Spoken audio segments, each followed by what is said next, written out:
Penguin Random House Audio presents The Fight, a Secret Service agent's inside account of security failings and the political machine. This is the author, Dan Bongino.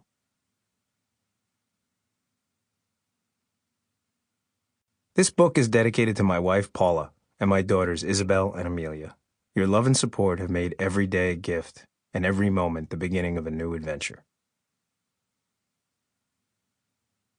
Author's Note. Why should I care about what a former Secret Service agent and former political candidate has to say about governing, leadership, or anything else? If you picked up this book out of curiosity and are asking yourself that question, then I understand. I understand your hesitancy because I am a born skeptic with a penchant for questioning nearly everything. My first car was a white Ford Escort, and the first bumper sticker I placed on that car read, "Question Authority." As you listen to this audiobook, I ask that you never relinquish your skepticism and that you remember why I chose to write this book. I chose to write the book because some of the best sports coaches were not the most naturally gifted players. Many of these talented, creative coaches were mediocre players who overcame poor genetics, a lack of access to the best training resources, and even poor nutrition and family circumstances to make it onto the stage with the most elite athletes in the world. They may not have been the star of the team. They may not have been chosen for the lead role in the play. They may not have been chosen as the solo vocalist in the choir. But they overcame a host of challenges and difficulties and worked their minds and bodies to their limits to earn their spot on that stage. Growing up at the lower end of the middle class in a small apartment above my grandfather's bar on Myrtle Avenue in Queens, New York, I never envisioned a future where I would be a Secret Service agent standing next to the President of the United States and being responsible for ensuring that he is never harmed.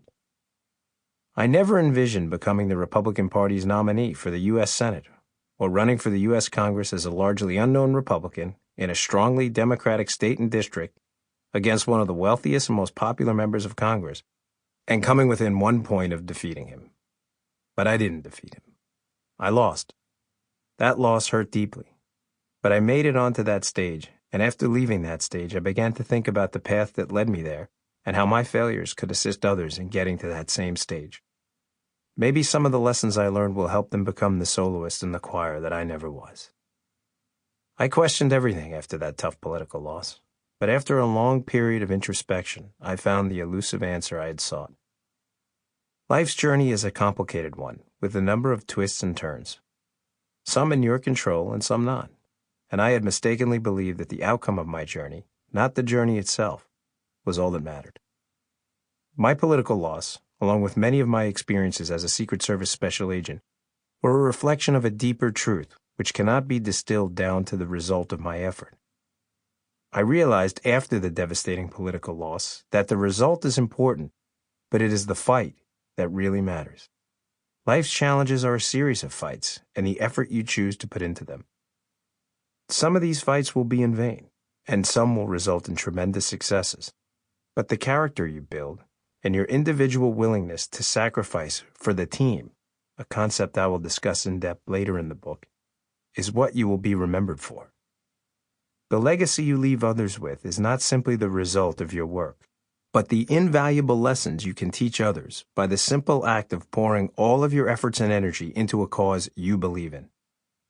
The result of your efforts, whether it be an election victory in politics, a successful Secret Service security advance, or a completed work project, may have provided you with a deliverable to your fellow man that has marginally improved the world as we know it, but the blood, sweat, and tears that you poured into that effort, regardless of the outcome of it, will be an example to many others who can spread it and cause a chain reaction of hope and optimism.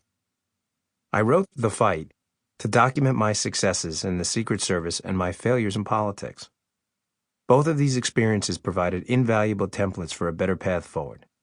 The Secret Service, despite some of its recent negative headlines, is a unique operation where special things happen. The special agents I had the honor of serving with didn't care much about the money or the glory. They only cared about the mission. The agents and their families made enormous sacrifices to ensure that the President of the United States was never harmed on their watch. How did a government so associated with models of ineptitude and failure spawn an agency where the opposite occurs? I'll tell you later in this book. Why is most of our elected government full of people who entered politics for the right reasons, but left without their souls? I'll try to answer that one as well. My hope is that this public airing of my failures and successes will provide some lessons to help you in the fight, because in the end, the fight is what really matters. Introduction.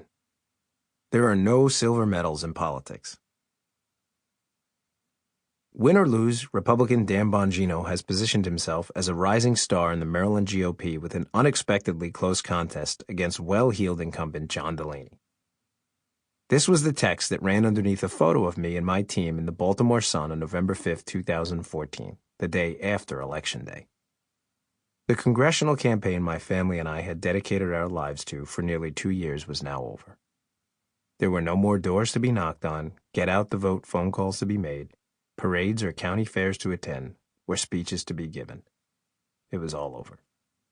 I had left every ounce of spiritual and physical energy I had on the political field of play, and, despite running against a well-liked and well-funded incumbent who had defeated an incumbent Republican congressman just 2 years earlier by over 20 points in a deep blue state, and being dramatically outspent, the race was so close that it was going to be decided by the absentee ballot count over the course of the following days.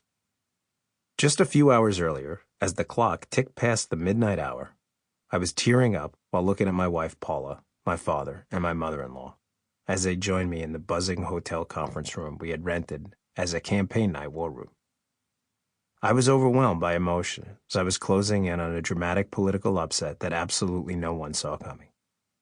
Among the sea of pats on the back from excited supporters and the volunteers glued to computer screens as they anxiously hit the enter button on their computers to refresh the Maryland State Board of Elections results page was my wife Paula, standing over me as I sat in front of the computer that had just displayed us in the lead by thousands of votes. Thinking that the lead I had taken was nearly insurmountable at this point, with more than 90% of the polling precincts reporting results, even the skeptics in the room began to believe that the impossible may happen.